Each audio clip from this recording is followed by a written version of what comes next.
विद्या प्रबोधिनी प्राथमिक शाळेमध्ये शाळा प्रवेश उत्सव मोठ्या उत्साहाने साजरा करण्यात आला।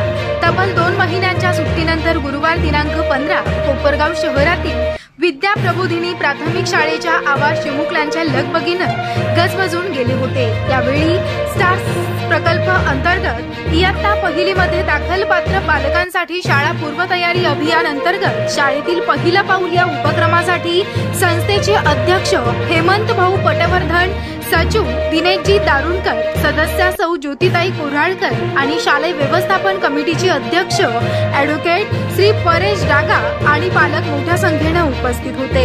उपस्थित सर्व पालकांची शालेय प्रथम दिनी शाळेचा आवार चकाचक करून सजावटीसह नव्या जुन्या विद्यार्थ्यांच्या स्वागताची जय्यत तयारी केली होती। खऱ्या अर्थानं विद्यार्थ्यांना शाळेची गोडी लागावी, शिक्षणाबाबत भीती वाटू नये यासाठी शाळेच्या प्रांगणात शिक्षकांनी विविध रंगीबेरंगी फुग्यांची सजलेली शाळा आणि रांगोळ्या काढून आकर्षक पद्धतीने शाळेचा परिसर सजवला होता। हा कार्यक्रम इयत्ता पहिलीमधील दाखल पात्र बालकांना गुलाब पुष्प आणि पाठ्यपुस्तक देऊन त्यांचे स्वागत मान्यवरांच्या हस्ते करण्यात आले।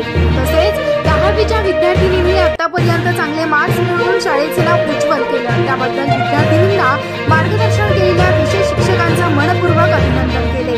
उपस्थित विद्यार्थ्यांचा ग्रुप फोटो घेण्यात आला। शाळेचे मुख्याध्यापक श्री दत्तात्रय गवळी यांनी कार्यक्रमाचे प्रास्ताविक केले। यावेळी उपस्थित विद्यार्थ्यांना गोड जेवण देण्यात आले। या कार्यक्रमाचे सूत्रसंचालन शाळेतील ज्येष्ठ शिक्षक श्री नितीन शेट्टे सर यांनी केले। मुख्य संपादक अजय विगे, सम्राट न्यूज चॅनल कोपरगाव। अशाच नवनवीन बातम्या बघण्यासाठी आता चॅनलला सबस्क्राइब करा आणि बेल आयकॉन प्रेस करा, लाईक आणि शेअर